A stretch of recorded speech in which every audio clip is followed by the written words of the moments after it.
What is going on, everyone? Welcome into the Fantasy Coaches Podcast. This is your host, Steve Pintado. On today's episode, guys, we're doing wide receiver tiers part 1, basically going over the top 24 wide receivers in the NFL right now going into redraft season. Coach Gibbs can't be with us tonight. He's got some things going on. So instead of that, I brought in 3 amazing guests on to talk wide receivers here, and we're going to get right into it. So the first one off the board here, Kyle. Kyle, what is going on, man? Welcome to the show. Hey, Coach. Glad to be an assistant coach today, a replacement coach. Yeah, let's talk wide receivers. Absolutely. And then our next guest here, Robbie.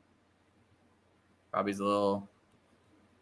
Is he there? Yo, what's good? Cheers to me. Cheers to you. You're a little frozen on my screen there, maybe, but I don't care. I love it. Frozen, so Coach Cool. Coach Cool there, Robbie. Coach Cool. I love it. What the Welcome, Robbie. hell? I should be. I don't know what's going on. We'll fix it. We'll get it fixed. Technical difficulties. We'll get Just fixed. roll. Just keep roll. We're rolling going with it. And our main guest of the night here, Andrew Hall. What's going on, buddy? Hey, man. Glad to be here. Absolutely, man. I don't think I've been on a podcast with Kyle and Robbie before, but I've never been on with you. So looking forward to talking and, hearing some of your takes tonight on these wide receivers. For sure. Me too. And I have not been on one with Robbie yet, I don't think. Robbie, have we done one together? I know I was on one with Kyle. I think Kyle said the same thing about Robbie, too. No, we haven't. Yeah, so it's a good day. Not done. It's a good day. Yeah. Nice to meet you. Nice to meet you. Yes, yeah. Thank you. It is nice Pleasure to to be here. Cheers. Yeah. You're bringing everyone Cheers. together tonight. Bring the cheers out. Yes. So, Andrew, since you haven't been on the show before, let everyone know kind of what you do in the industry and where they can find you out on social media. Sure thing. Yeah, so I started doing a lot more than I thought, right? It just kind of snowballs after a while. But yeah, I write for Fantasy Pros. I do some fantasy coverage for them here and there. I started writing again for Pro Football Network coming up this season. A couple of articles have already come out. And then I'm also the co-host of the Dynasty Junkies podcast with Rocky Petrella and Scott Sidlow. We go live every Thursday or not, kind of depends. But we try to at least definitely do a show every week, but we kind of move it around depending on schedules and things like that. But yeah, it's been a busy off season, and I can only imagine it's going to be busier in season. So looking forward to it. Absolutely. So like I appreciate you coming on for today's show. And guys, the news right now, again, there's things going on, training camp things, hype, everything in between there. We probably talked for about an hour about everything goes on in the training camp hype world right now, but we got wide receivers to talk about today. So if you guys have been following the show, we kind of do these in somewhat of a tier settings. Yeah. Based off Fantasy Pros, currently ADP. And that's kind of how we do it. It's not all individual rankings or anything like that. It's just basically where they're being averagely drafted right now. And I came up with my own somewhat tiers to some extent for them. So we'll start off right here. The top tier, the Titans, Devontae Adams, Tyreek Hill, in that order based on current ADP. Actually, when I first did this, Tyreek Hill was number 1. Now Devontae Adams is number 1. So with the Aaron Rodgers coming back, Adams is back on top here. But guys, Andrew, I'll let you go first on this one. Between the two, which one do you prefer? I still like Hill. I just think he's got the best ability to blow up a game. I mean, I either had him on our team at some point or faced him at some point and just dreaded it when you faced him. You're like, oh, God, man, I got Tyreek Hill. This is going to be a tough week. I mean, it And then when you have him, you're like, bring it on, man. I got Tyreek Hill. Like, it's just a confidence booster when he's on your side. So I just think he's the biggest difference maker at the position. I don't mind Adams ahead of him just because there's no one else at Green Bay to catch the ball. So I feel like Adams gets a lot of volume, has a lot of opportunity, a lot of rapport and all that. But I do think, especially if we're looking at dynasty, which I know this isn't entirely dynasty, but the longevity there is a little bit, in question, I guess, with Rodgers maybe getting traded next year. Are they going to finally get, is Amari Rodgers going to come on and be the second receiver? So there's some question marks there. I don't have any of that with Hill. You know what I mean? It's the same as it was last year. They lost Sammy Watkins. That's a good thing. So yeah, Hill over Adams for me. Yeah, Mahomes there. It can't go wrong on that. Robbie, over to you, my friend. What about you? Adams or Hill? As long as Rodgers is still there, I mean, Adams is definitely a commodity. You can probably pull these two off in Superflex if you can go back to back with them. Hill is a little bit harder to stack. So when I look at roster construction, I'm probably going to lean Adams just because it's easier for me to acquire with the stack. Both are step off the line and then just take off the way that he does. Hill, he's just more so of a quick burst, like out the gate. both are unique in what they do, but it's so hard. But I'm gonna go Adams just because it's easier to stack with Rodgers. All right, so we got 1-1 right there. Kyle, what's the difference here? What do we Well, got? I'm a Packers fan, and yet somehow I'm actually going to go in the opposite direction and say Hill. No way. Wow, And I agree certainly with Andrew in Dynasty, but even in redraft, I think Hill is, if Adams can get 18 touchdowns again, he probably has as much weekly upside as Hill does. But touchdown numbers like that, I mean, I think his previous career high was 12. So, I mean, I think it's safe to get, he's one of the safest people you could say probably going to get double-digit touchdowns. Probably no other receiver has that type of safety where you can say he's probably getting at least 10. But I don't know that he'll eclipse like 15 even. So I think he'll probably this year will provide more weekly upside, each game. I guess kind of like that week winning aspect. Because I think back to, it was 2018 for Devontae Adams. I believe he was the wide receiver 1 that year, or he might have been the wide receiver 2. And he was like the most consistent receiver imaginable. He had, I think in PPR scoring, he didn't have a game below 16 points. Incredible, right? Like that's like running back security. So in a sense, like you would want that, right? Like, okay, if I'm going to spend a first round pick, I want that safety. But I also remember he didn't eclipse 30 points at all that year. So yes, high floor, but there were a lot of other receivers that had that higher ceiling and helped, had that like week winning upside. I mean, 16 points every week is going to help you win, but sometimes you like those Tyler Lockett 40-point games where I think Hill's more susceptible to. So I think right off the bat, even in the first round at receiver, I'm looking less for safety and more for high upside. So that was a really long explanation for Hill, but there.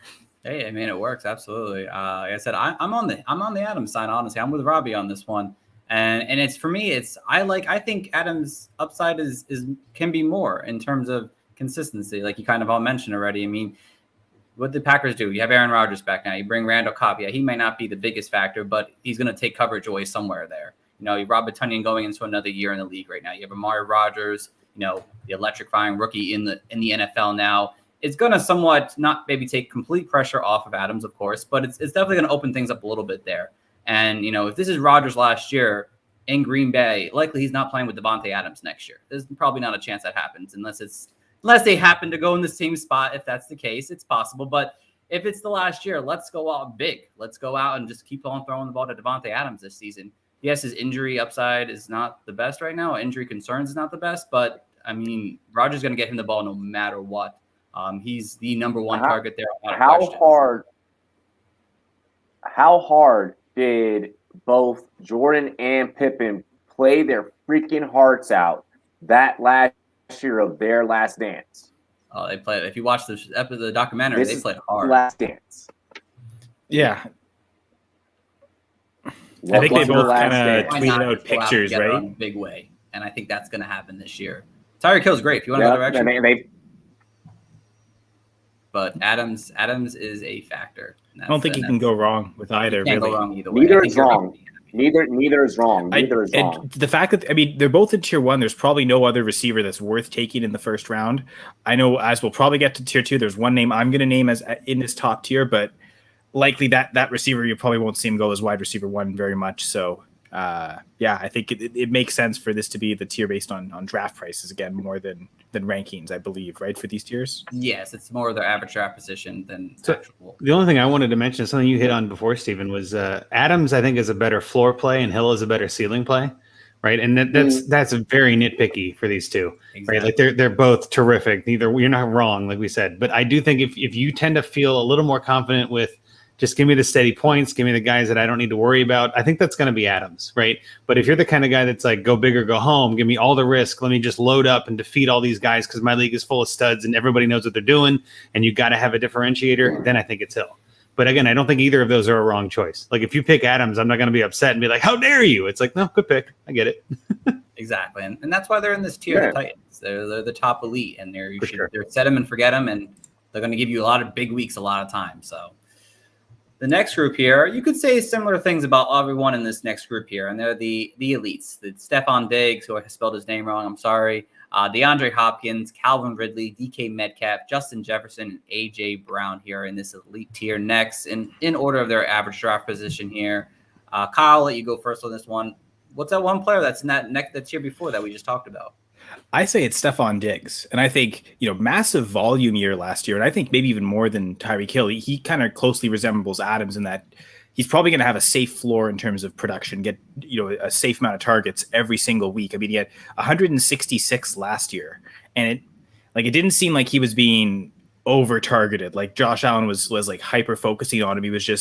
He earned those targets. So it's not as if the Bills really added to the receiving core. I mean, they basically exchanged John Brown for Emmanuel Sanders, and maybe Gabe Davis a year more in the league steps up, but kind of like Devontae Adams, I think Diggs is safe for 150 targets easy, and probably more so, especially in a 17 game season. The one thing with Diggs, he had 1,500 yards last year, but only 8 touchdowns. I know Peter Howard has tracked the NFL average for touchdowns over the last, I think, decade plus. I think all the way back to 2009. Basically, it's a touchdown every 154 yards. And so with those numbers, Diggs probably should have got double-digit touchdowns. So if he repeats the volume from last year and the yards efficiency, he's got touchdown room to actually go up. So I think there's a strong argument. Diggs is maybe the only receiver I could really argue out of this tier that I truly think has wide receiver 1 upside on the season. I know my co-host Brad on the Full Press Fantasy Pod, he has Diggs ranked number 1, so he would go even ahead of Tyreek Hill. So I do view Diggs as kind of that. If I see Diggs in the first round, I wouldn't hate it. I think he's maybe that one other guy that can warrant that. But yeah, so Diggs is my guy in this tier here. He definitely gave me nightmares not drafting him at all last year in any of my leagues. Same here. I went for John Brown a lot more. He's a few rounds cheaper, and he's already been in the offense. And that was not a good decision. Really was the wrong mistake. Really quick with Diggs, I just want to strengthen up that take regarding Diggs. You exchange Emmanuel Sanders for John Brown. Sanders is because of how he has dominated throughout the years. He's definitely gonna demand coverage, some type of coverage. You're not going to be able to cover all these guys. By the way, how amazing it is if you're Davis learning from these two freaking legends.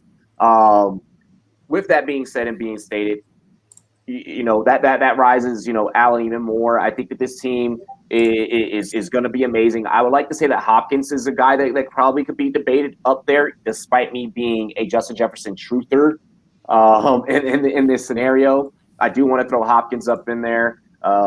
He doesn't drop passes. Arizona catches, I think they have, their receiving core has the highest per PFF receiving percentage in the whole entire league. When you got a guy like Hopkins, you shore that up with like AJ Green more. We're talking speed. It's going to be it is going to be a literal air raid there for that team. And also, Justin Jefferson is just going to do Justin Jefferson things. Of course, he'll be demanding more coverage this year, but it'll also help him have a longer career because now Irvin style gets into the mix. You still got Thielen there.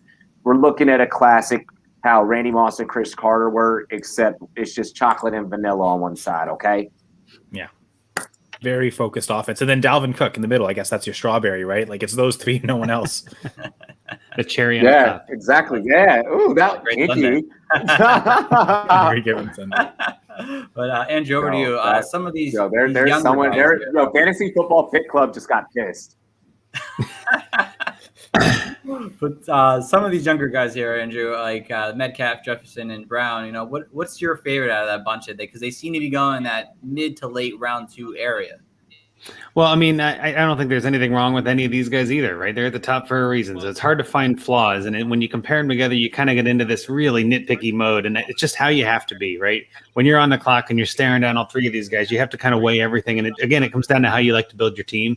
I always say, everybody's allowed to be different. I think that's what makes this industry and this game so fun, is that we can all play it so vastly differently and still win and have fun with it.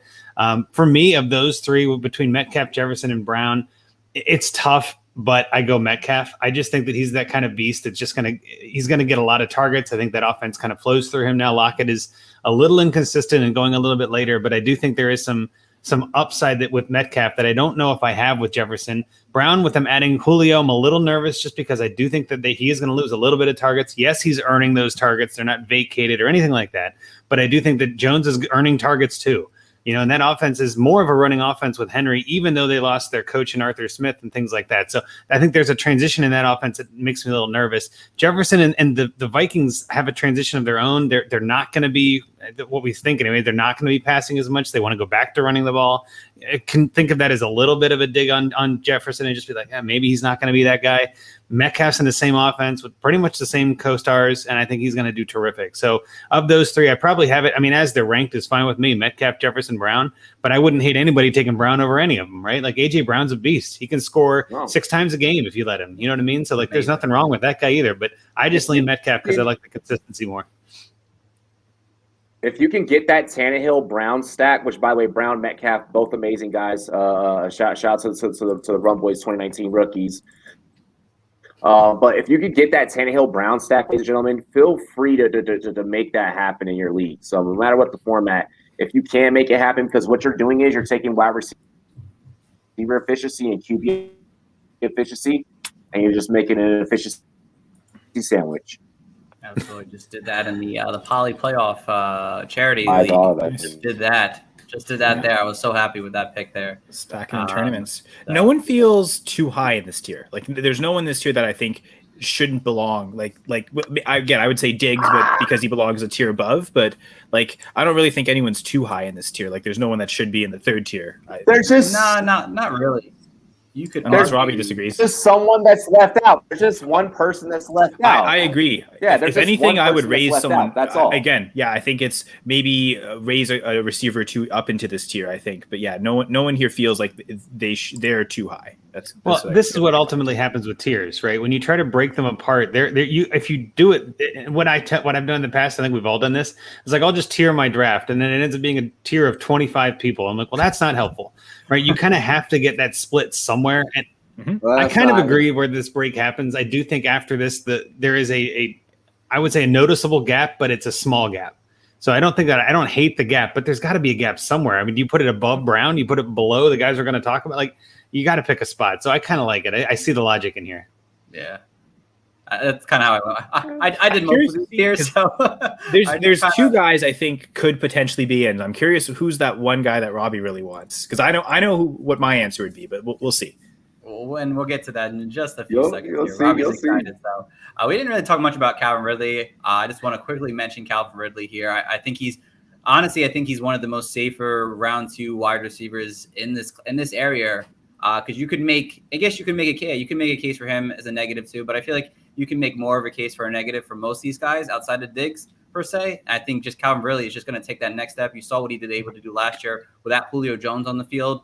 Again, the touchdowns when he wasn't on the field, a little bit of an issue. Only had 3, but I mean Kyle Pitts is going to make a difference to some extent there to take off coverage. They kind of give Calvin Ridley similar coverage what he had last season here, and they're going to, I think, have to be playing from behind, and Ridley's going to do things. He is a true number 1 wide receiver, and he's been a guy who's been a touchdown machine ever since he's come in the league here. And in round 2, mid-round 2, the 2-5, you couldn't be more excited about getting a guy like Calvin Ridley for yourself.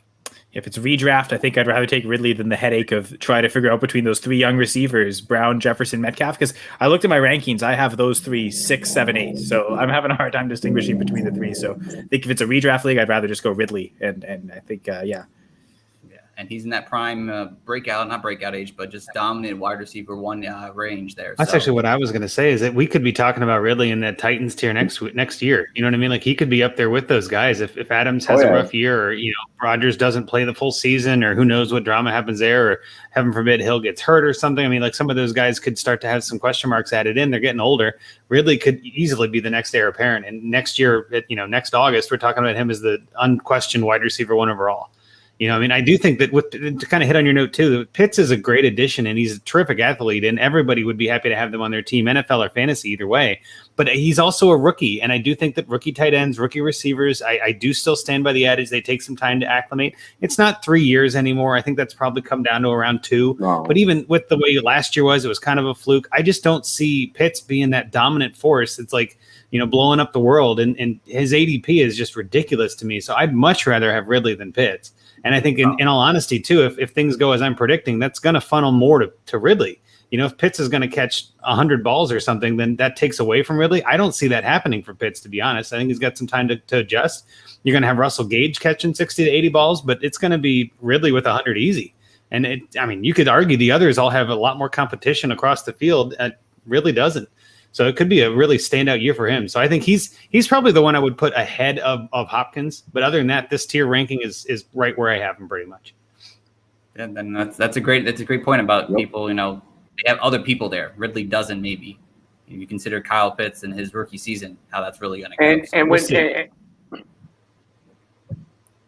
And when you're doing rankings, you want to, not always just look at past data, but also take some of your own personal, not too much your own personal bias, but try and look into a crystal ball. Try and look into the future. It makes it a little bit easier to see how guys can head up and down the scale.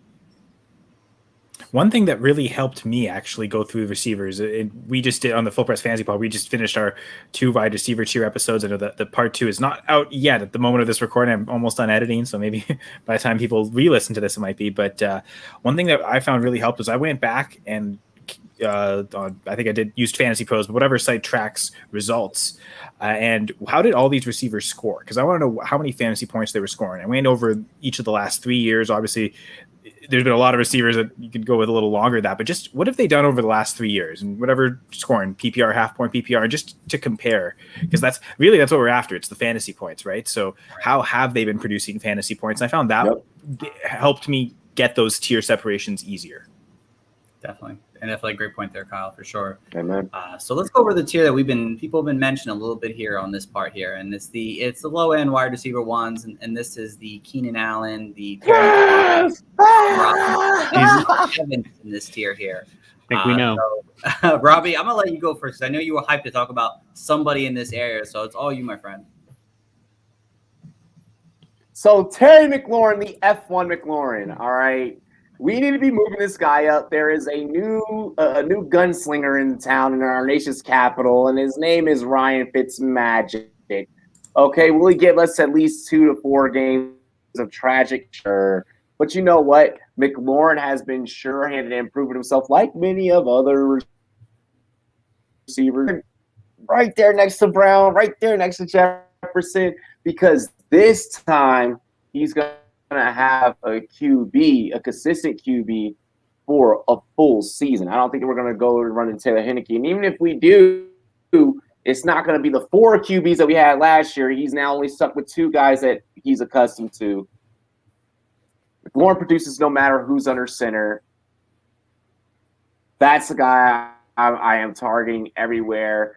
And man, he is always sniped from me. I can draft Justin Jefferson. I can draft other receivers. Lauren, I have now decided my next draft that I am starting, my next draft that I'm going to be drafting in, I'm reaching for you, brother. We're not letting this happen. I'm doing it. I need you on the team. It'd be too scary to not have Terry on your team. At least one team. Oh, I see what you did there. That was good. That was good. That's good. Thanks. I'm also a Washington football team fan, so maybe there's a little bit of bias came into that. But I mean, look at the way the guy played. I'm telling you guys this, okay? And this is my 5 to 7 year bold prediction. Justin Jefferson will be this generation's Randy. Terry will be this generation's Jerry. Jerry, wow. Big comparisons, but I like it. Now I'll jump in with this on Terry McLaurin. I think he's a little underrated. He's a little under the radar, right? And I think that's what makes it so frustrating. And I'm with Robbie on this one. I've done some mock drafts. I've done some different things, and I can't seem to get McLaurin because I feel like, he'll probably be there in the next round, and he's not. He never is. You have to take him in the second if you're going to take him because he's underrated and he's not getting talked about. So you feel like, maybe I can sneak by. Nope. Somebody grabs him every time. And so I think I'm kind of with Robbie. He's one of those guys I'm starting to target a little bit more because I do think that offense funnels a lot through him too, right? Washington added some weapons on the offense, but the biggest one was Fitzmagic, the DGAF quarterback we all love in fantasy, right? He's going to launch it, and McLaurin's the guy to go catch it. So I'm with you, Robbie. I like that. It's a good choice. Very much. And what I think it is is that with McLaurin, as draftees, when we think like the draftee, we're underrating him. But then when someone else sees him, they're like, that did not just happen. Kyle, Coach, Robbie, they all they just let that happen until then they start watering at the mouth and then they go, man. It's just there's blood in the water and they become sharks. McLaurin's a guy. Everyone knows how it goes. Allen Robinson and Mike, like Keenan Allen. People know these things. Keenan Allen is the easiest damn stack that you can stack with the wide receiver one and the QB one at the same time. Like, and along with Evans as well. Like, so I mean, come on. And I guess to me, the big separator here between really McLaurin and everyone else in this tier, and I'll even throw in Chris Godwin because the same thing applies. It's the quarterback play. And we don't know. Justin Fields is still a rookie. I'd venture to guess he's probably going to be better than Fitzpatrick. Maybe not quite. I'd argue as early as this year because I'm not really a big Fitzpatrick believer. But I don't think it matters for McLaurin. Like I still have him at wide receiver 13, and that almost feels low. Like I've got Woods and Godwin right ahead of him. I can easily put him right there at 11, but I still certainly have Keenan Allen and Allen Robinson ahead of him just because I love those quarterback situations, and I know those guys are going to get tons of targets. Actually, and those were the two I was thinking of earlier. I was wondering if it was going to be one of those two that you were really hyping up. The thing with Allen, it's really perplexing, is last year he caught 100 passes, and he didn't get 1,000 yards. He had the most touchdowns of his career, but also probably the least efficient yard season of his career. So what gives with that? I know he was injured last year. It seemed like he was dealing with a hamstring injury. Allowed him, I mean, he played through it. So I do wonder if he's healthy, does he get back to like a 1,200 yard season and could still maintain that touchdown efficiency? I really like Keenan Allen this year. Or is that the new normal for Allen? Even if it is, like even with 200 yards less than what he had in 2019, his fantasy points per game was higher in 2020 by 0.8 points per game. So almost a full point per game more with 200 yet less receiving yards. It seems like touchdown efficiency with Herbert's there. So I really like Keenan Allen this year personally, because I think the yards inefficiency was mostly due to the injury. And so I think 1,000-yard season is certainly attainable for him this year. But the only thing that we have to worry about in Allen's position is he's going to see doubles more so now, because every coordinator in the whole NFL knows that they don't really have a true two, and they're without a tight end. So, well, quote unquote. I do like Jared Cook, but yeah, I get what you mean. Paper downgrade, yeah. Yeah, I think Hunter Henry commanding a bit more target share, more attention than Jared Cook. Well, and I'll kind of piggyback on some of that with it. I think Herbert is in for a good second season, but is it going to be better than his rookie year? He had a record-setting rookie year. That's asking a lot, right? I mean, yes, it can be better, and I think I'd say it's possible. I wouldn't quite go so far as to say likely, but to me, it's almost like he got a little bit lucky because of the way he came in, right? It wasn't like he was able to practice and nobody knew who he got. Tyrod Taylor had a pretty much a needle to the chest is the only way that he could get in the game, right? So nobody could prepare for him, and offense did well. They called a lot of plays, but it seemed like he put that team on his back with Anthony Lynn, and I'm not sure they have to do that this year. So there are some changes there that kind of worry me, but I do think Allen is about as stud as you can get at the low end wide receiver one where we're talking. I do think, again, in Dynasty, I have that switched. Obviously, I have McLaurin over because he's younger and I think he's got a longer future. But in redraft, I don't think you're going wrong either way, right? Both of those guys are studs on their team with the offenses that like to throw the ball, with quarterbacks that love to air it out and all that. So I don't think you're going wrong either way. The one I wanted to bring up here real quick, though, is Evans. In my opinion, Evans is one of those guys that every time I've drafted Evans, it's been kind of like, all right. You know what I mean? I'm not usually excited about it. And I'm not like, yes, I got Mike Evans. I'm like, give me Mike Evans. You know what I mean? Like, I don't have that vibe with him. These other guys, all three of these other guys, I'm usually excited to take. Even Allen Robinson, actually. There have been a couple drafts where I'm like, got Allen Robinson. That's all I'm looking for. Like those guys are just studs all the way. And then I don't mind Evans being in this tier. Don't take it that way. I just feel like he's the least exciting. He's the one that I'm just like, all right, I guess I'll take Evans. Give me some of that Tampa offense. We'll call it a day, Even in redraft, I actually have Godwin ranked higher than Evans. I don't know if I'm the only one in this stream that has rankings. That. I don't do rankings, but I agree with you. I probably would rather have Godwin than Evans in that offense, but Godwin has his own ups and downs, and he's not long for the team. So in Dynasty, who knows where he's going next year? And then Evans is kind of like that 2 catches for 2 touchdowns on 2 yards. You know what I mean? Like that touchdowns are the most fluky thing ever. I hate having that. So like there's so many questions on that team, but I do want a part of it. So I don't mind getting Evans, but I don't usually reach for Evans. Maybe that's a better way to put it. I don't mind Evans falling to me, but I'm not reaching in the second or third for him. Exactly, because there's so much value on that offense that I can grab any one of them, and like it's not super sexy. Redraft Brown might be the better value, to your point. For sure. Oh, He's for free. Sure. Definitely where he's at. But and he points per game, he didn't score that much differently than Godwin and Evans last year. I think it was only about 2 points per game difference, and he's got a full off season. Yeah. Yeah, the draft difference is not respective of that, I don't think. So yeah, good point, Robbie. And I'm gonna quickly talk about Evans here. And I don't think he should be in this tier. I think he should be in the next tier to that extent here, personally for me. But I was doing my Mike Evans research on him, and to be honest, I still think he is the best. I still think he's their wide receiver one on this team here. Yes, he's older, but for me, what it seems like, how many games has each one of these wide receivers played with Tom Brady? Mike Evans has played basically a whole season with Tom Brady. So he has that connection. He understands how to play with him. Yes, he has that with AB, of course, because he just has that with AB for some reason. Godwin, that took some time to really get used to. And I don't know if even in the playoffs you could say that it was on track there just yet. But Mike Evans, he's had 1,000 yards every single year of his career. He's got that touchdown upside because Tom Brady's going to throw to him. And now that you're telling me that Chris Godwin and Antonio Brown are on the field here, Mike Evans, in the beginning half of the season, it was kind of like, oh, we got a 2-yard touchdown here and there, yeah. But at the end of the season, he was going off, lighting things up at the end of the year. His worst game was 40 yards and a touchdown for the most part there. I'm okay with that for the most part. And as your wide receiver too, and I've seen him drop to like round 4.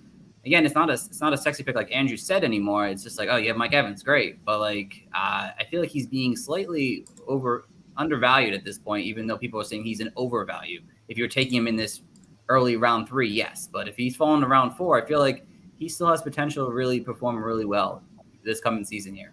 And that's kind of what I was saying. Like at the value, if he falls, I don't mind taking him, right? I'm not going to skip. He's not off my draft board or anything crazy like that, right? I just don't feel like as excited. I'd rather have some of these other guys in the tier below, even if I'm looking at it just straight up. So it's like I don't hate Evans, but if there's a wide receiver run and I'm on the turn and it's just like you got Evans and Galladay, you know what I mean? Like some weird gap, and you're just like, well, yeah, I'll take Evans because that's worth it. You know what I mean? Like, give me that guy.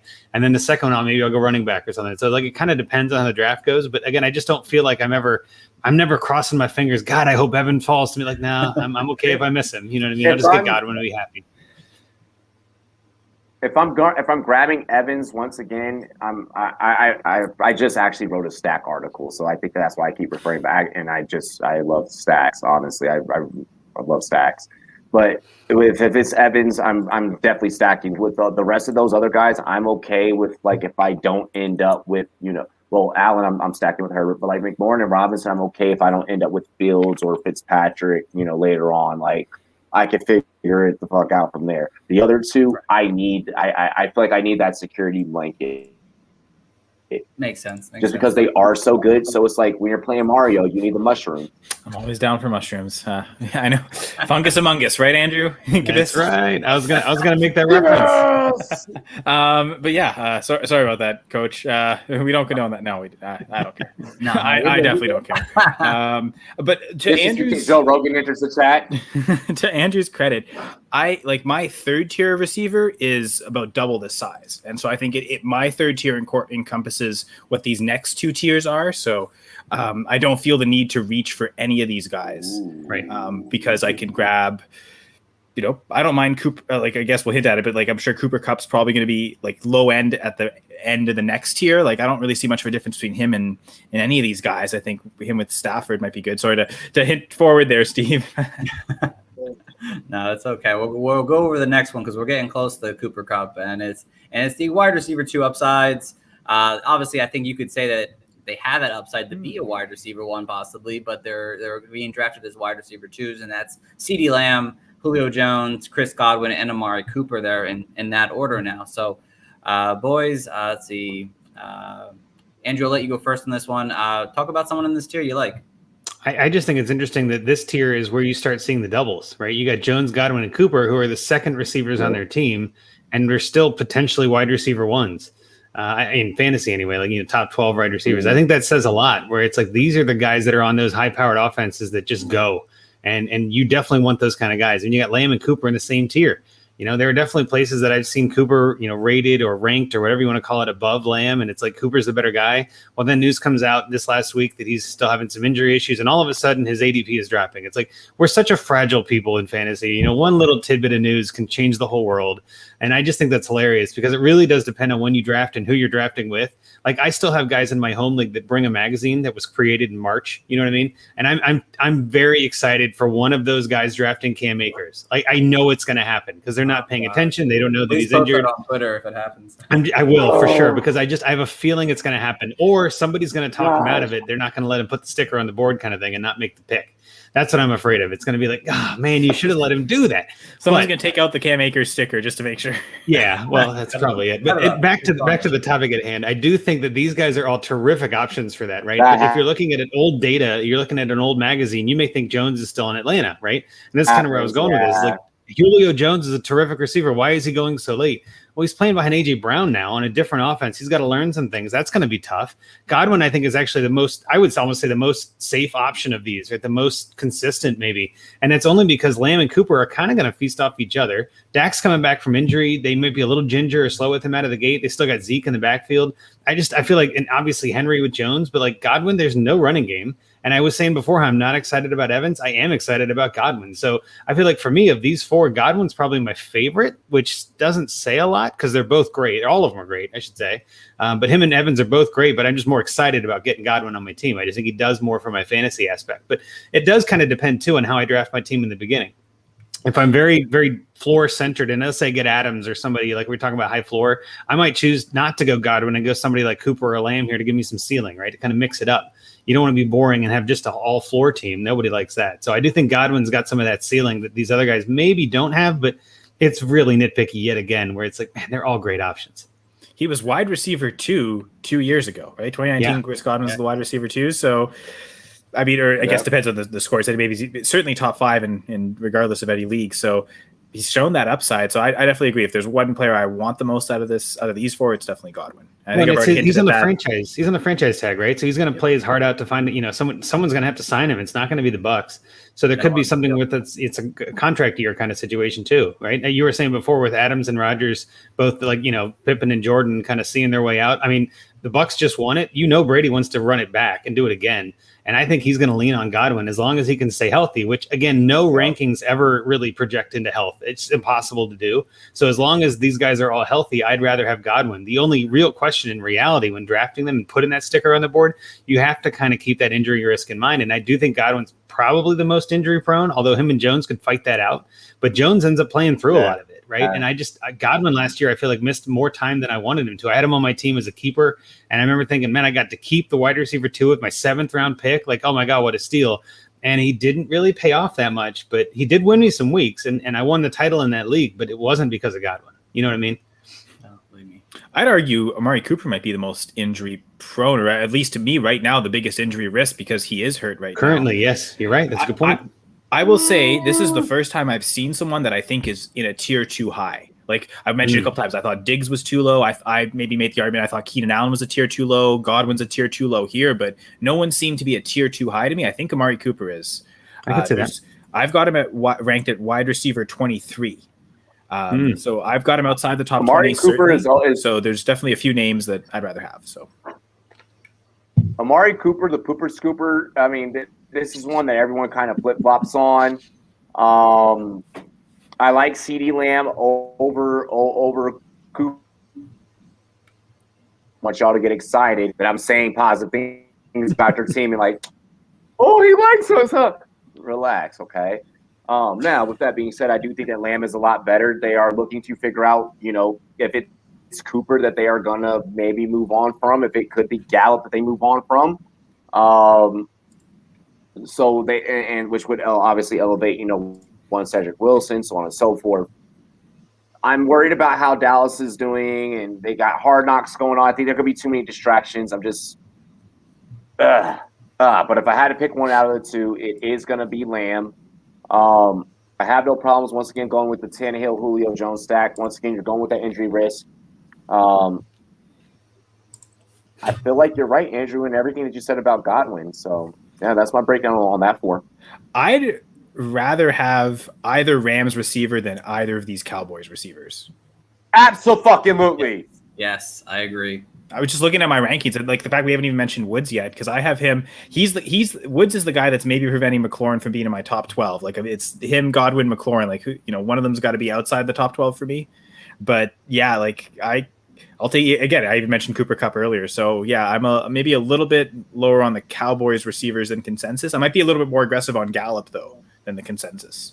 I think it might be closer between those three than we're admitting. Now, here's the thing. I'm projecting Lamb to take a step forward because Cooper outscored him last year in a points per game basis. So I know I'm definitely taking the leap that Lamb will outproduce him this year. So maybe I'm still a year early on that. Maybe as consensus, we're maybe a year too early on that, but we'll see. I know we saw DK Metcalf take a massive step. Lamb is in the 88 club. Lamb is in the 88 club. Right. He's about to be a Cowboy for life. He's about to be a Cowboy for life. Yep, That's why I do wholeheartedly believe that it is Cooper. I really believe that it is Cooper that they move on from. Like I really it's do. cuttable next year. Saves you the most money, and then you get a linebacker that now complements Parsons. I agree. I actually almost thought that Amari Cooper contract was a mistake, that they should have paid that money to Byron Jones and solidify the defense better. But yeah, and they might, they'll eventually come to that conclusion maybe next year. I think again, they obviously couldn't get rid of him this year. I think next year there's not much dead cap. So good point, Robbie. He'll be gone next year, definitely. But you can still make the case for Amari Cooper, though. I mean, he's there this year. And for this year, yes, of course. And then for this season, I think Amari Cooper gets traded middle of the season. Just NFC East in general. Oh. Giants, Philly, straight basura. Okay? I mean, if they're losing. Yeah. Call waste management. They're done. But and Dallas are going to be competing with the whole NFC East as a whole. Dallas is going to have to get the edge up on Washington. The way to do that is going to be defense. They know that they can put up 27 plus points a clip a game. Whereas Washington, we're going to beat you with our defense. We may have to, we're lucky if we put up 28 points per game. We're putting up 21 points per game. So the edge to beat Washington and to edge out Washington, the team within your division, is you're going to have to bring in a defensive player. Right before that midseason trade deadline, you move Cooper. Parsons is going to be getting he's going to have his motor running. Van Der Esch ain't shit. We already know that. Those bets are done. You bring in now a young linebacker. Now you have a chance to trump Washington because now you just elevate Wilson into the wide receiver 3 role. And then CeeDee Lamb is the 1, receiver 2. It's almost like you're a fan of the division in there somewhere. Right. Well, I want to see. Steve, I think you were the one that mentioned this. Steve, I think you were the one that mentioned this, though. I think if you said it well, though. If the Cowboys are losing, yeah, I could see them shedding Cooper. But if they're like 6-2, why would they do that, right? Like, I mean, if you're winning with it, they're not going to make a move. So I think it kind of does depend on how they come out of the gate. I'm not saying it's a bad take. I'm just saying like it kind of hinges on how they're playing, right? If Cooper's doing well and isn't injured and the team's winning, why would Jerry Jones make that move?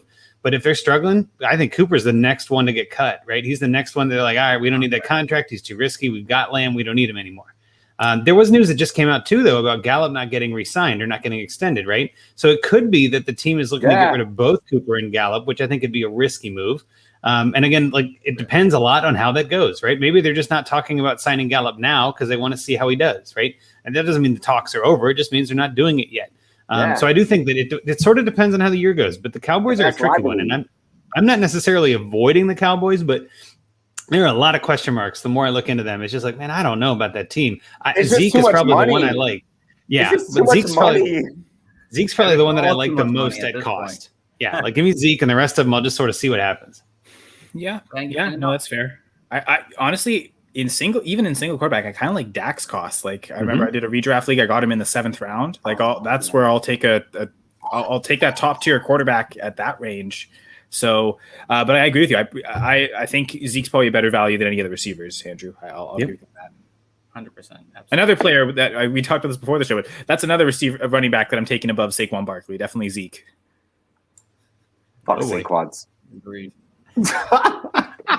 Well, let's get into the next tier here, the consistent wide receiver 2 tier that I put them under. And And this has Bob Woods, of I course, love a this here. favorite of everyone. Adam Thielen, Cooper Kupp, and the aforementioned Michael Thomas, who's injured right now. So, Kyle, I'll let you go first on this one. Who do you got? What do you got here? I might even take Adam Thielen above either Cowboys receivers if it's redraft. Clearly, Dynasty, he's much lower. But I know that Thielen had a huge touchdown year last year, but not a great yards year. It was actually similar to Keenan Allen's season. So I wonder if it reverts back. Like he gets more efficient yards like we had seen earlier in his career, but less touchdowns. So I'm still fine with Thielen this year, hoping maybe he becomes a little bit more consistent, less boom bust. But if he scored, he was helping you win weeks. It's kind of, again, similar to Mike Evans, right? So we've already talked about those receivers before. Allen, Mike Evans. I don't see much of a difference between Thielen from a redraft perspective. So I love all three of those, but I've got Woods as my wide receiver. Again, I'm back and forth between him and McLaurin, but between wide receiver 11 and 13 for Robert Woods. So if there's one I'm taking out of this, it's Woods. And I'll hint later at how low I have Michael Thomas, because it's pretty low even in redraft rankings right now. It's pretty bad. Robbie, Can I just say that, here on the Fantasy Coaches, that every time I hear the name Bobby Trees, it makes me want to channel my inner Ricky Williams. Yes. If you get what I'm saying. It makes me want to inhale trees, and he is so electric. How many years has this man been in the league? Like 6, 7, 8? I think it's 6, yeah. 7, 8? Something like that. And I'll look it up he's quick. still one of the most, him and Thielen, still one of the most sure-handed, well route running. This is the tier that I love, because this is the value tier. You just strike gold with that first three at any moment. 2 years ago, Cooper Kupp and Kenny Golladay were the only two wide receivers in the whole. Go ahead. I cut out. It looked like I cut out. You cut out a little bit. You cut out a little bit there. What happened? You cut out a little bit there. You're good now. We know you love wood, though. Yeah. Trees. Wood trees. Hey. This is Robert Woods. This will be his 9th season in the NFL. 9th season? Oh. Came in as a rookie in 2013. So, I'm pretty sure that's DeAndre Hopkins' rookie class, right? So yeah. And it's funny. We thought he did nothing in Buffalo, but he caught 40 passes every year in Buffalo. That's actually what I was going to dive into here. Is I think Robert Woods is one of those guys. Bobby Trees, right, is one of those guys that is perennially underrated and overperforms his ADP. I don't have the data on hand, but I'm almost willing to bet you that he outperforms his ADP. If his ADP this year is 17, wide receiver 17, I'm willing to bet he does better than he finishes better than wide receiver 17. Right now, granted, there is some obvious twist to that where players get injured, and that happens all the time, and it just hasn't happened to him. That helps rise players and all this. But he is literally one of those guys that I find myself in the 5th round. He's still there. And I asked that question, and I think we've all seen it. How is this guy still here? Right in the chat. How is this guy? How did you guys all pass on him so many times? But I passed on him too, right? I'm just there's other players. There's Godwin. There's other flashier guys. I need a tight end. But then when I get him in that 4th, 5th round, it's like magic. I'm just that's what I'm talking about. That's a steal. I've actually started trading for him in some dynasty leagues. He is a little bit on the older side, but I'd rather have him than some of these, other player in a pick kind of trades, right? Where it's I don't mind losing some of that future potential. Give me that guy now, right? I think I traded him. I think I traded away Deebo Samuel in a package, and I got Robert Woods back, and I was ecstatic with that. Yeah. Deebo's got so many question marks. He's got such a low floor and such a high ceiling. I'm give me that Robert Woods as my solid wide receiver 3 on that team, banking on that every time. You right? play Dynasty to win. You play Dynasty to win. You always go for the trophy. That's right. You got to play to win this year. Yeah, Dynasty is about building teams forever, but no team is really forever, right? The Dynasty, the way I play Dynasty is it's every year is a new redraft. You just start with the same base and you trade from that. You just don't do a draft, right? You just trade and get your guys, because every year the world is different, right? Every year the world is different. But back to topic here. Robert Woods and Cooper Kupp are both underrated, and I love both of those guys at their costs. And this is exactly why I like taking running backs early in the draft, because the running back dead zone is right where these guys are going. And I think it's kind of a self-fulfilling prophecy, right? Where that fifth, sixth, or third to sixth round, however you want to define it, is like that running back dead zone where there just aren't any good running backs. But these guys are consistently available and are awesome picks every time I make it. Every time I do a draft or a mock draft or anything, and I land one of these guys with my fifth or sixth round pick, I'm like, man, I'm glad I passed on receivers. Like, man, I didn't need Devontae Adams. Give me Woods and Zeke. You know what I mean? Like, give me that obvious upside. So I just think that all of these guys are terrific. I'll happily pass on a receiver. Yeah, and I do want to talk about Thomas, though. I think we have to get into this because it's kind of, I wouldn't say it's the elephant in the room, but where are you guys feeling comfortable drafting Thomas? 20 is his current ADP here, but that's not going to be the ADP for long. It's tumbling. So, like, I guess I'm just curious, and not to take your seat here, Steve, but, like, where do we feel like we feel safe taking Thomas? Like, do we think he's going to play? Is he going to miss a few games or a lot of games? Like, I don't know. Just curious what your guys' thoughts are. Round 9 or later, honestly, for me. That's where I am too. Yep, bench spot. First bench. Round 9 or later, I feel like at that point you can take a risk like that and hold him on your bench and see what happens. You know, I mean, at that point, I don't know who's going down that time frame, but like, if I could find out here, let's see. I mean, that's like the round 9. I'll reach at 8. It's like Landry, Curtis Samuel tier or so. I mean, yeah, I like Curtis Samuel, but Michael Thomas, if he comes back and he's healthy at that point, he could end up being like a number 1 wide receiver the back half of the season if he's getting those targets. But I'm waiting until around then. What about you, Kyle? We became so much more risk adverse. I've got him at wide receiver 53, so I am very risk averse with him. So the massive drop in production last year, yes, he was hurt, but when he was on the field was not producing what he was in 2019. I venture to guess that 2019 Thomas will never see again. Like that he's no longer that receiver, may not also have the quarterback to do that. Not that I think Drew Brees is that amazing in the last couple of years anyway, but he literally halved his production. 18.8 fantasy points per game, and this is half point PPR in 2019. 9.1, less than half, 9.1 last year. So even when healthy enough to be on the field, he wasn't really producing at a high level. And you know, maybe he comes back in the month of October, but how healthy is he going to be really? And so I'm kind of viewing my expectations for him are similar to that, where he's going to be in half point PPR leagues, probably a single digit average per week. Maybe he gets some spike weeks with some touchdowns. Not that he's ever been a massive touchdown guy in his career. So I'm looking at like where I have those receivers that score around those types of points. Like, you know, Michael Gallup last year with Dak Prescott scored 9 fantasy points per game. T.Y. Hilton, 9.1 with Phillip Rivers last year. Laviska Shenault, 9.2. And those are all guys I have in the late 40s, early 50s. So that's why I've got Michael Thomas down there. And you guys are saying 9th round. I think that range for me might even be later, like 10th, 11th round. So I'm more very cautious with Thomas. I'm more on the so low that I'm probably not drafting him type price. Well, to kind of maybe paint a clearer picture for when I think Steve and I are on the same page. So forgive me if I'm wrong here. Correct me, I guess, if I'm wrong. But I'm looking at it as like my first bench spot, right? If I'm in a start 8 league, then that'd be the 9th round. If I'm in a start 11 league, then it'd be the 12th round, right? And that's kind of where I'm looking at it. I don't want to have any sort of flex spot that's kind of lined up with him at the start. I'd much rather pass on him and see what happens. But in the 9th round, if you're starting 8, 10th round, whatever it is, in your first bench spot, I don't mind that because I think at that point there is some risk, but there is still some reward. He's still Michael Thomas. You know, maybe there's reward. I don't even want to put this in the ether, but like maybe there's a strange twist where he gets traded, right? There's been talk now that he and they're kind of connecting dots to having him go to Jacksonville and playing with Urban Meyer and all this. There is some potential that the Saints are looking at their season this year and just being like, we don't know what we got at quarterback. Thomas is our only receiver. We got to blow this up and start over. Let's trade some of the guys like you do in Dynasty when you just know you've got 2 studs and it's duds after that. Maybe it's time. So and again, with all the drama coming out with him ghosting the team and like not responding and not getting the surgery on time, there's just so much smoke. It's hard to believe there's no fire here, right? So for me, it's like, I don't mind taking a risk on him, but in all honesty, I'm willing to bet that somebody out there will win a league after picking up Thomas off of waivers. That he will play somewhere in the end of the year, but they will be like, yeah, I picked him up in week 6. Somebody dropped him because they just couldn't stand it anymore, right? Like, do I really want that on my team? I don't know. But if it's my first bench, at least I'm not risking a starter spot.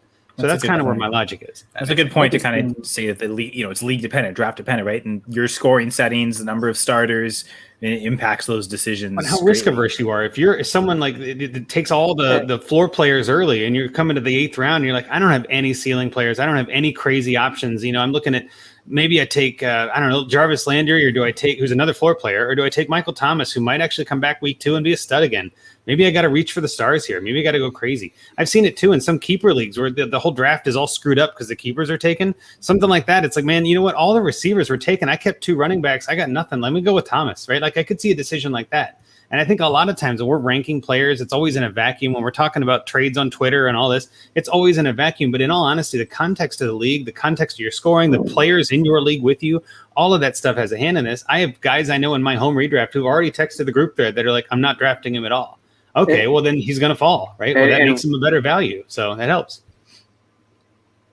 And really quick, to that note, that's even more important for those that are out there watching. For you as a fantasy player,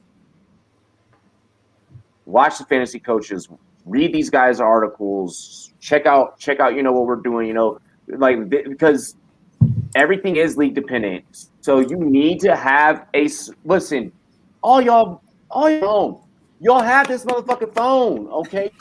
Y'all have this phone. You have all of us in your pocket. You literally have all of us in your pocket. And I bring this up because ask Steven questions, ask Andrew questions, ask Kyle. DM us. Like, we're here to make you better fantasy players. So I like that you brought up that whole later season thing with Michael Thomas, and because we're thinking about the fantasy psychology and we're thinking about your league and your best interest before you even go, you lay down the money to play. Whether it's for charity or not, we're thinking about your best interest so you can still come home with a title. Yeah, and I always tell people too, I'd rather you send me a DM. When you said that inspired me to make sure I put that out there.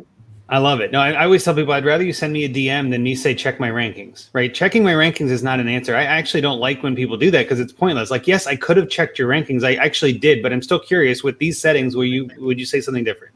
And I know too, as someone who's done this for a few years, it's tough to get back to everybody. It's tough to respond to every message and all that. But at the same time, I'd much rather have a conversation about your team than just a simple lock it. Like, how does that help you? You know what I mean? Like, I'm not explaining my logic to you. I'm just picking a name out of a hat. And at the same time, and I've said this on other podcasts, I think Kyle, even I mentioned it on yours, where I'm more of a fantasy advisor, right? Like a financial advisor. I'm here to give you advice, but I'm not making the decisions. You know what I mean? Like, I'm just here to tell you what I think we should do, or what the market is doing, or here's what the stats say. Here's some different ways to look at things, but what do you want to do? Right. And that's ultimately what a lot of these questions come down to, is they ask me something and I go, well, here's what I would do if it were me. But are you that risky? Do you like playing that way? Does your league tend to trade a lot? If they don't trade, the decisions are entirely different. You don't go for value. Take someone that fills a roster spot. You know what I mean? You can't pass on tight end and trade for one later if there's no trading in your league. So like there's so many ways that this contextually is getting missed, I feel like, and it has to be, because you can't write an article that applies to every single league. So what I do is I look at everything I say is like, here's some information, do with it what you will, but I'm not telling anyone who to start, right? And ultimately it comes down to this with Thomas, for anybody else, actually, more than Thomas, or more for Thomas than anyone else, is that with Thomas, it's about how you feel about him and your risk level.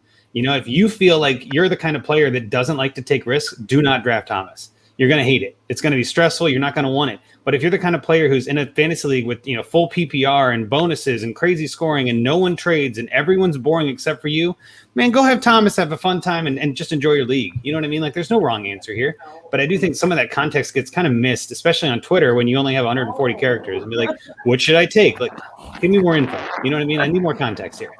That's honestly the best way to put it there, Andrew. Honestly, you have to give us the whole picture if you want us a true answer. I mean, you can't just say one thing. It's like, all right, well, based on what you told me, this might be the answer, but it might be the wrong answer for what you need, really. And just getting back to Michael Thomas, I mean, yes, if you like to take that risk, do it. But also remember, he could be out 7 to 8 weeks. He could really much be. That could be the worst case scenario. He's out that long. So if you're taking him as your first bench player, know that he might not be there. But you take that risk that maybe he's back by week 3. They don't put him on the pump for 6 weeks. You have to just take that risk, and that's kind of what it is. And that could win or lose your league very well. But hopefully, since it's a bench spot, it won't lose your league as badly if you were to take him as a flex or wide receiver, which I would not recommend whatsoever. So, let's head over to this last tier for the night, guys. And it's the low key. I meant to just say low end, but I wrote low key wide receiver 2s here. And this tier has Tyler Lockett, DJ Moore, Deontay Johnson, and Kenny Galladay. So, Robbie, I'll let you go first, my friend. You're outside chilling.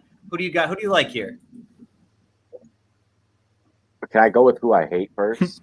You can go whoever you want. I think I know what Robbie's going to say. Like, throw away, whatever. So honestly, like with Galladay, we're talking about the same thing with Thomas, and this is where if I had to pick between one of the two, I am going to take Thomas. Look, Deontay Johnson, aka Deontay Dropson, he can cure drops. Okay. And Ben Roethlisberger has never really, in all honesty, like people are drafting him as QB 28, and it's like, let's be honest, he's way better than Daniel Jones, who people are trying to take as QB 20. All right, Galladay has to deal with some of the same risk factors. Yeah, way better weapons. None of this Giants' offense is fantasy friendly outside of Saquads. For that, I will take Johnson. I will take Moore. I will take Lockett. The problem of what you're dealing with those three is what weeks are they going to pop off? So now you're predicting week-to-week matchups, which is now involving you to have to do more homework, which is now involving you to have to watch more of all of us that are here, which is good. Good plug. I want to jump in here and just say there's something missing from these top 24 receivers, and I don't know if I can put my finger on it. What team should be in the top 24 that has a lot of good receivers? I can't put my finger's right on it. It is on it. It's the Bengals. Why are there no Bengals in this top 24? This is why I love ADP, and I think it's something that we should use as a tool. And to kind of go a little meta back again for a second, using ADP to your advantage is something I think a lot of people don't do. They look at ADP and they think it's trash and they don't look at it. I look at this and go, oh, really? You got Galladay at 24. That tells me that someone in my league is going to take Galladay before I would take Galladay, and that makes me very happy. Right? I look at this and I go, someone is going to take Moore and Johnson before Chase and Higgins. That makes me very happy. Except I'm in Cincinnati and I have a bunch of fans that are Bengals fans. It's different, but you get what I mean. Like you can learn a lot from ADP, and I think this kind of exercise too, just tearing it out on ADP and not your rankings, can show you where there's a discrepancy. I'm actually working on an article for Fantasy Pros coming out in the next week or two, where it looks at ECR versus ESPN ADP and kind of says, where can you find some values? And because again, we all know this too, when it comes around to draft season, and the casual fan isn't doing a ton of research. They're trying to catch up. They're juggling all the world issues that are going on right now that we're not here to talk about. But they're coming back and they're looking at their draft site and they're like, oh crap, I got a draft, and there's the ADP in there, and that's what they're picking. Right? They're just selecting whatever's in that app. And so my logic is, well, let's look at that and say, how can we utilize that to help you? Right? Like, let's take, okay, here's the numbers you're looking at because you don't have any time. Here's one quick article that says ECR has these players ranked ahead of that ADP. So these are guys you should try to target. And here's players that you shouldn't because they're actually ranked lower than their ADP. And Galladay is a prime example of that. I'm willing to go out on a limb and say that I don't know anyone that has Galladay as a wide receiver 2 anymore. I drafted him, I think, as my wide receiver 2 in the Scott Fishbowl back in July when all the hope was everything was rosy and cherry, right? Now I'm like, that was maybe a bad choice, right? But I love that Vol because it's such an early draft and everybody's kind of going crazy for it. It's 11 starters, you got 22, and there's no trading. So it's like, it's such a unique league. But that's why I love Scott Fishbowl, because I took Galladay and I'm like, oh, yeah. All hype, right? Like, it's just that this time of year, Galladay just got signed. He's going to get with Daniel Jones, and then kind of the cobwebs clear, and I'm like, oh god, he's got Daniel Jones. What was I thinking? Like, oh my god. So yeah, I mean, there are definitely some regrets, but that's also where I wanted to hit on this as we kind of wrap these wide receivers up. None of these guys are bad either. I'd be happy with any of these as a wide receiver 2 or 3 on my team. I think where it gets nervous is if you end up kind of punting receiver and you get one of these guys as your wide receiver 1. I've been there, right? I've had those drafts where it's just like I skip, I get tight end, I get high, like Pat Mahomes, or I try to stack him with Kelsey, and then I'm just like, man, you know what? Let me get my running backs because those guys fall off a cliff. And before I know it, it's the 8th round, and I'm like, I don't have any receivers. Oh, and I've got Lockett, Moore, and Johnson still here. I guess I'll take one of them. And so it can get messy. But all of that to say, just I think that these guys are probably more likely. I would say Moore is probably the only one likely to go up. But I think the other 3 have a chance to kind of fight it and go a little down from where they are. But again, it's also speculative. We have so many drafts to go. This ADP is so fluctuating. But yeah, I'm definitely with my man Robbie over here. Galladay, I really regret that. Yeah. If there's a tier that's very flip-floppy and that can let anyone else in and take their place, it's definitely this tier. I've got Galladay. I just checked my rankings real quick. He's at wide receiver 29. For me. That sounds about right. Yeah. I don't mind him as a wide receiver 3, right? He's got some upside. He's a wide receiver 1 on a team. That helps. I'll take him 3. Yeah. So I think I have a question for Andrew actually. So you're talking about the Bengals being up here in redraft. How are you ordering the 3 of them? Boyd, Chase, and Higgins. I get this question a lot. I am an unabashed Bengals supporter, and everybody knows it. And I was at the practice on Saturday. I got to watch Chase make a great catch. I got did some fun things there and all that. So I like Higgins the most, though. I think just not necessarily based on cost, but I just think his second year in the league, he had a great year last year. I think he's got some rapport with Burrow. He played well without Burrow. He did okay with, kind of learning the ropes. I think Chase is going to take a little bit of time to acclimate. I know he and Burrow have a rapport, and you could see it even in some of the practice film I've seen too. There's definitely some timing things there. But I think if you can get either Higgins or Chase as your wide receiver 2, you're going to be real happy with that. I think both of them have high wide receiver 1 kind of potential. They're going to feast off each other a little bit. But if that offense does everything everyone's talking about, you can't go wrong with either of those guys. I do think, again, just Chase has a little bit of that rookie, I don't know, lack maybe, or it's tough to trust a rookie. And I think in some leagues too, we all have played in those leagues and in the what we call the regular leagues, right? The casual leagues where people are out there dropping players because they're not doing anything by week 3, right? Chase is very likely on that list. He might go 1 catch for 20 yards in the first week, 2 catches for 12 yards in the second week, and whoever's the manager of Chase is just like, you know what, this rookie ain't it for me. I'm out. And that's when you scoop them up. That's when you trade them in Dynasty. Like, you got to play the long game there. So I love all 3 of those guys. And I didn't even talk about Boyd. All 3 of them are starters in fantasy in my book. So, yeah, it's Higgins, Chase, slight gap, Boyd. All right. And that's where it's important for us to be methodical and how we approach the game. So, no, I completely agree. I think I'd rather have let me see. I've got Boyd ranked behind Galladay. I have Boyd at 31, Galladay at 29, but I do have Higgins and Chase both ahead of Galladay. So I definitely agree that Galladay is the guy to leave the tier. Coach Steve, if I may, with your permission, head coach, there's one player that I have in my top 20 that hasn't been mentioned yet at all. So I don't know probably you're going to talk about him next episode, but it's Brandon Ayuk. And to go off a comment Andrew made about T. Higgins' rookie season, Brandon Ayuk's rookie season was quite impressive. Half-point PPR, he scored, I just had it here, hang on. He scored 12.9 fantasy points per game last year in half-point PPR. That was more than Robert Woods. That was definitely more than Cooper Kupp, more than Terry McLaurin. He was less than a fantasy point behind Keenan Allen, about a half fantasy point behind guys like Godwin, Evans, Thielen. Or not Thielen, sorry. Thielen is a little bit more elevated. But like he was up there in terms of production. And I think he was a top 20 wide receiver last year in points per game. So I think he could repeat it again as a second-year player. Half-point PPR makes a difference. The half-point PPR does make a difference. Yeah, he is, because he is the field stretching type. Like, he's going to get maybe more yards and less catches. So yeah, in full point PPR, I probably would have him outside the top 20 in redraft. But I think I'd still consider him a top 24 in that format still. So yeah, I'm pretty high on Ayuk. I think he's already lapped Deebo Samuel as the number 1 wide receiver on the team. And maybe because I think his rookie season was better than Deebo Samuel's, and we were pretty impressed with him. So yeah, I'm thinking that continues. And if Trey Lance comes in and is amazing, okay, maybe it's less volume. Although Garoppolo, the volume hasn't been big anyway; it's been all efficiency. So like, I'm not too worried about Lance coming in and them not throwing enough. Can he be efficient enough? And if he can, then I think Ayuk's probably going to again finish as a top 20 receiver.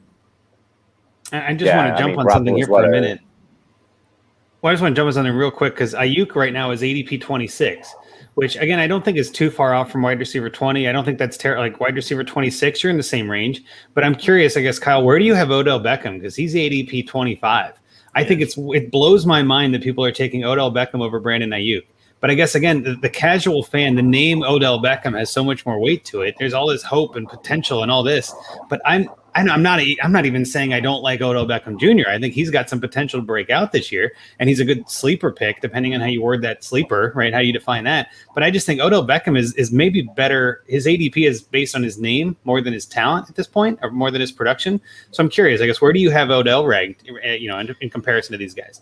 I've got him at 34. I actually have him 2 spots lower than Landry. I have Boyd and Landry back to back. I figure slot receiver, high floor guys, and like, I don't know that Beckham's the number one receiver on Cleveland. I think it might actually be Landry. So my in terms of rankings fantasy, reflect I think that. you're right. I think Beckham's the X, right? He's the wide receiver one Yeah. on the Browns, but he's not the first receiver I tend to want. That's for sure, especially in any sort of PPR format. Right. Yeah, I'm No. with I you. think Well, it's because Landry and Mayfield have had a good connection. And Landry's first season, the coaching was awful. His usage and the way he was being used was awful. I think with Stefanski, they found a really good balance on how to best use Landry, similar to his days in Miami when he's his best production. So I look for that to continue. Landry's very sure-handed. Larry's very sure-handed. Landry's very sure-handed. You can count on him to if something is thrown his way, he is going to haul it in. Odell, you do have to worry about. You like to get fancy. You like to do these one-handed grabs that results in maybe you not having the most efficient or biggest plays. Would I probably take Landry over? I don't know. Odell could be on a bounce back. We just need to see it. We really, really need to see it. I do think that there is a piece, and obviously, no, I'm not the casual fan, but I think there's a piece that, I'm not high on Galladay at all. So It's funny take because that for how you will. I have Higgins and Chase above Galladay, and I have Odell above Galladay. So. I've gone for Galladay. It's funny because last year I feel like my two most rostered wide receivers were Galladay and Beckham, and I've just sworn off them completely. They went from, I think I had them both ranked wide receiver 6, 7 last year in redraft, and now they're outside of the wide receiver 2 range for me. I've just completely gone the other direction on both. Oh, how quickly the mighty have fallen, right? Yeah. I think too, this is another prime example of where you can use ADP to your advantage, though, right? It's not going to guarantee that Beckham is going to be the 25th receiver in your draft, but if you know he's going there and you have him ranked, or look at Kyle's ranks, he's 34, you can be like, perfect, please take Beckham. And there's nothing more exciting in a draft than you're getting nervous that your guy's going to go, and someone takes a guy way early or a guy you don't want, like Galladay in the 3rd round. We're all like, yes, thank you, I don't have to worry about it. You know what I mean? Get him off my board. I love it. So yeah, that's exactly where this goes. Is that I had a feeling he was lower than 25 for you, just because he's lower than 25 for pretty much everybody. So Galladay or Beckham? How we hate them both, but who are we choosing between the two? I'll take Beckham. I mean, gun to my head, I'd probably go Beckham. Yeah, I don't know. I'm actually going to say Baker's better than Galladay. I think better chance at being the wide receiver one. I think, again, that's my conviction that it's going to be Landry. But, I mean, Sterling Shepard could also be that. So, yeah, they're not that far different. But, yeah. So I think and Nick Chubb and how much they run. So I think I'll go Galladay, but it's not much of a difference. I still the Giants are trash right now. Okay. So you'd clearly go Beckham then. I would probably go Beckham. Yeah, absolutely. Better quarterback play. So I can't blame you on that. Exactly. That's why I'm going Beckham. Again, to me, I think this is his final year where you could say he has that upside still. And if it doesn't happen this year, it's done. It just is what it is. He doesn't have that early on rookie 2nd year seasons we saw in Beckham. This is it. This is the final year. And the way I see it is that I think he's still the wide receiver one. And you could argue that Landry is the safer option per se, but he's still there. I think going to come back and be the wide receiver one on the team. And the way you look at the competition between pass catchers, just the pass catchers. I know the run games both on San Fran and the Browns are very similar. They're very run heavy. If you look at the pass catchers, yes, Jarvis Landry is really good, but he's just a safe slot guy. I know he was times in Miami. At times he could be great, but Odell Beckham has that, I think, alpha dog wide receiver one upside that I think Landry's never shown us in his career. While Brandon Ayuk has flashed that, but is he their number one pass catcher? It could be. It could be possible. Absolutely. I mean, but, you have George Kittle. Deebo Samuels, if he comes back and actually plays healthy, maybe he's that guy still. We don't know. And to me, that's why I'm still taking Odell, because I feel like he has an easier path that early on than maybe Brandon Ayuk will. Beckham's probably never been cheaper. I could agree. Right? This is probably the cheapest he's ever cheaper. been since his rookie season, certainly in redraft. So I remember I got him on waivers week 7, and he just led me to a championship. Greatest year ever. Nice. But we're gonna wrap things up here for tonight, guys. That was the wide receiver cheers. We got a lot of great discussions and a lot of great players we got to talk about tonight, which is I always love to do. So before we get going, our guests have some things we're going to let them say first. Robbie, I'll let you go first, my friend. Anything you want to say about, the network or whatever you got to do over there, let us know. Yeah, everyone, make sure that you download the Sports Me app. If you have not already, get on the Sports Me app. This weekend, we are going to be having some giveaways with the Fantasy Football Expo and things of that nature. So make sure that you guys get up with us on the Sports Me app, subscribe to our YouTube channel, get up with us on rumboys.com, and follow me on all social media. Rumboys Robbie, Rumboys spelled a Z-N-E-T. Just type in Rumboys. Y'all know where I be. Awesome. And Kyle, over to you, my friend. Give your shout out. All right, so I'm on Twitter at Senra Says. You can also follow my podcast, the Full Press Fantasy Pod, at FPC_Fantasy Pod. From the hat, you can see I'm part of the Going for Two team as well. I do some writing. I guess a lot of my writing in season, especially, is DFS concentrated, right? Last week CFL kicked off, so I put out my first CFL DFS article with Going for Two. I've been playing CFL DFS for a few years, so happy that that's back. I'm Canadian, right? So I just love watching CFL anyway, and give me a better chance to win at DFS, I guess. I help share my knowledge there, so look for that weekly. And then in season, I'll also be dropping Yahoo DFS articles. So the CFL ones I do for DraftKings, but I also do NFL Yahoo, because I feel like that's not something that's represented much in DFS content. A lot of it is DraftKings FanDuel geared. So I give out best Yahoo prices. So look for some content, DFS content, that I don't think you can find very much of CFL content and Yahoo DFS content. So I also do some shows with Going for Two Live. Currently, I host press coverage in the Dynasty Gambit. I know I had Andrew on for the most recent episode of press coverage, so it was real great to get to know Andrew. Talked a lot of Incubus there, that rocked. In Dynasty Gambit, we just talked Dynasty Theory. In season, I will be co-hosting the Monday night pregame show. We tend to talk a lot about the injuries through the week. We've got the Dr. James Freddy on to give his medical insight as well. But we also talk about usually props for those Monday night games. Going for Two is a sponsorship with Thrive, so we usually use Thrive for that. So. And last, check out the Going for Two gear at goingfor2.com/store, or ViridianGlobal.com. Viridian Global is the one who make the shirts, the hats, the Scott Fishbowl gear. Again, showing that too. So, great for all that support. And again, thanks, Steve, for letting us on. Absolutely, Kyle. Absolutely. It's always a great time to have you on. And Andrew, my friend, finish us up here. Man, I do a lot, but I don't have nearly as much as you, Kyle. That was a lot of stuff you're promoting. I love it. Get the hustle. Well, all right. So you can find, I always tell people the easiest place to find me is hit me up on Twitter at AndrewHallFF. I have a lot of my articles and stuff. I always post that on there. I always tell people, like I've said all shows, like send me a DM, tag me in a poll. If you want my opinion, I'm happy to give it to you. I'm not going to say I'm right every time. That's impossible. I'm also going to tell you I'm not wrong every time either, right? So like we just give advice, and what you do with it is yours. You're the one clicking submit in your lineup. Don't blame analysts or experts or advisors or whatever we're calling ourselves for any of the decisions that you make. I just want to make sure we're clear on that. But I am writing for Fantasy Pros at Fantasy Pros. You can find my work at PFN at PFN365 on Twitter. And then again, I'm also co-hosting the Dynasty Junkies podcast at Dynasty Junkies. If you're into Dynasty and just kind of long form fantasy play, definitely check us out on there. And we do a thing every week. We do Find Me a Trade. And I always like to tell people this is a little different, where you send your lineup, you send your team, you send your league, and we actually look for trades that we think would help your team based on your league. So again, kind of hitting back to what we said before, the context matters. That's why I actually joined up with them, is I love that idea. To be like, don't just give, yes, it's too specific, right? Like that guy's league is not your league, but you get the thought process of where we're going with this. Like if your running backs are weak, let's say like, all right, you've got some extra receivers, we can make a trade. This week we actually got Joe Pisapia on the podcast, so that should be a lot of fun. He's going to comment on the trades that we can find and I don't know, kind of see if we can help somebody. He does a lot in fantasy, so he's a busy man, but we're going to see if we can trap him down and see if we can help out. That'll be Wednesday, I think, at 6 o'clock, 7 o'clock. I don't remember now. It's kind of early in the day, kind of like this one. So it should be kind of nice, but you'll be seeing it on Twitter. Of course, check us out. But yeah, I always just tell people at AndrewHallFF and always looking for a conversation, always available. Awesome. So tune into all my friends here, guys. Check them all out. Follow their stuff. They all have been great today. And as always, guys, go check out our website at www.thefantasycoaches.com. We got some great content going out there on our writers right now. A lot of fun stuff. We'll have another podcast, obviously, on Wednesday here, so tune in for that. And then, of course, on August 18th, we will be having our, charity bowl podathon.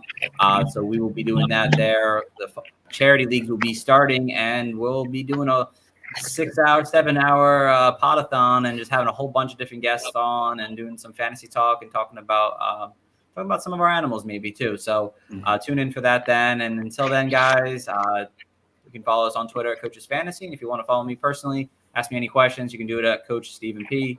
So until next time, guys, have a good one. Peace.